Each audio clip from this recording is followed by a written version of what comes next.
والا معاملہ جو پاکستان نے بھارت کے عزائم اور ثبوتوں کے ساتھ دنیا کے سامنے پیش کیا ہے، اس حوالے سے کیا ہلچل ہے؟ دیکھیں اس ڈوزیر سے زیادہ اہم ترین چیز، ایک تو ڈوزیر آپ نے دیا، وہ تو آپ کیا چاہتے کیا ہیں؟ کوئی زرعی اصلاحات،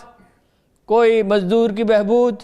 کوئی انڈسٹریلائزیشن، ملک کی ترقی کا کوئی منصوبہ، سول سروس کو بہتر بنانے کا کوئی منصوبہ، ایف بی آر کی بہتری کا کوئی منصوبہ۔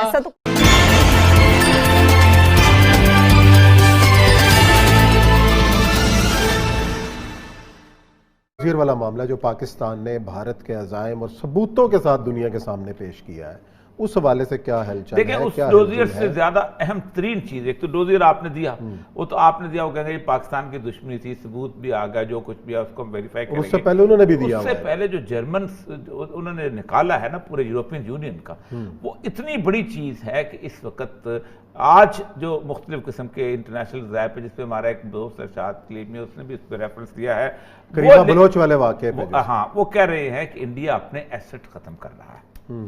اور اس میں ایسٹ کرنے کے اندر اس نے دو لوگوں کہا ہے کہ دو لوگ نشانہ بن سکتے ہیں، ایک طارق فتح اور ایک حسین حقانی۔ اچھا، کیونکہ وہ بنیادی طور پر کہتے ہیں کہ سب سے زیادہ وہ اس گروپ سے وہ جو ایفیلیٹڈ تھے اور اس سے فائدہ اٹھاتے تھے، اور ان کی ویب سائٹ کے ساتھ اس کے ساتھ انکلوڈڈ تھے، اور وہاں وہ بلائے بھی جاتے تھے، ان کے ٹی وی چینل میں بلائے جاتے تھے، they were the darlings of Indian channels۔ ٹھیک، اور اس کی بات یہ ہے کہ یہ دونوں جو بات ہیں، جو کہ سویڈن والا جو لڑکا مارا گیا ہے، بلوچ لڑکا، اور اس کے بعد یہ کریمہ بلوچ ماری گئی، یہ ایک ایسی کیفیت ہے کہ جس کے اندر سوائے ایک انٹیلیجنس آپریشنز کے کچھ نہیں ہو سکتا۔ اب پاکستان میں ہمارے ہاں ایک فیئر ہے، میں بلوچستان میں جب لوگوں سے بات کرتا ہوں تو وہ یہی کہتے ہیں کہ ایک فیئر آ گیا ہوا ہے، کیونکہ وہ یہ سمجھتے ہیں کہ یہ دونوں قتل ISI نے نہیں کیے، اگرچہ کہ وہ اب دیکھیں پہلی دفعہ ایسا ہوا ہے کہ بلوچوں کا جو احتجاج ہوا ہے وہ پاکستانی ایجنسیز کے خلاف نہیں ہوا، وہاں انہوں نے کہا ہے کینیڈا ان کی انویسٹیگیٹ کرے، یہ کرے وہ کرے، کیونکہ ان کو اندازہ ہو گیا۔ یہ ایگزیکٹلی یہی صورتحال ہوئی تھی۔ شیر محمد مری نے مجھے بتایا تھا کہ زابل کے اندر جب انڈین پیسہ آیا ہے تو وہ ہوا یہ کہ وہاں لڑائی ہو گئی، اور لڑائی کس بات پہ؟ اسی چکر کے اندر خیر مری کے لوگوں کی اور شیر محمد مری کے بندوں کی لڑائی ہو گئی زابل کے کیمپ کے اندر، اور اس کے اندر کہتا ہے کہ انڈین انٹیلیجنس ایجنسی جو تھی اس سے بندے مروائے۔ تو اصل میں دیکھنا بروٹیلٹی کا لیول بہت زیادہ ہو چکا ہوا ہے، اور انڈیا جو ہے اس وقت ہوا یہ ہے کہ انٹرنیشنل کریڈیبلٹی انڈیا کی نہیں اس وقت ایٹ سٹیک، کریڈیبلٹی ایٹ سٹیک ہے اس ہیومن رائٹ آرگنائزیشن کی، اقوام متحدہ کی، جو کہ رجسٹر کرتی ہے NGOs کو، اور وہ کہتے یہ ہیں اقوام متحدہ کے ساتھ رجسٹر ہونے کا مطلب یہ ہے کہ آپ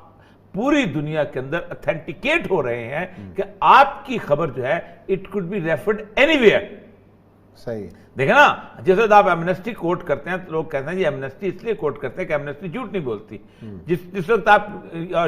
ہیومن رائٹ واچ کوٹ کرتے ہیں تو کہتے ہیں ہیومن رائٹ واچ کوٹ کرتے ہیں تو کہتے ہیں ہم جھوٹ نہیں بولتی، BBC ایمنسٹی کو اٹھائے گا، اس کو وہ کیا نام ہے CNN اٹھائے گا، باقی سارے رائٹرز اٹھائیں گے، کہیں گے جی ایمنسٹی رپورٹ یہ کہتی۔ اور آپ سوچیں کہ جتنے بھی آپ انٹرویوز اٹھا لیں، خواہ وہ افریقہ کا کوئی لیڈر ہو، خواہ وہ یورپ کا کوئی لیڈر ہو، خواہ آن سان سوچی کا ہو، خواہ جرمن برما کا ہو، وہ کہیں گے جی ایمنسٹی کی رپورٹ تمہارے سامنے ہے، اس کا جواب دو۔ اس کا مطلب یہ ہے کہ ایمنسٹی کی ایلیگیشنز کو وہ سمجھتے ہیں بیسڈ آن ٹروتھ۔ اچھا اس کے اندر بھی 12 آرگنائزیشن ایسی تھی جن کو انہوں نے بیسڈ آن ٹروتھ والی آرگنائزیشن جو ٹوٹل جعلی نکلی، جو غلط نکلی، ٹوٹل جھوٹ اور پروپیگنڈا۔ اور پھر سب سے بڑی بات وہ کہتے یہ ہے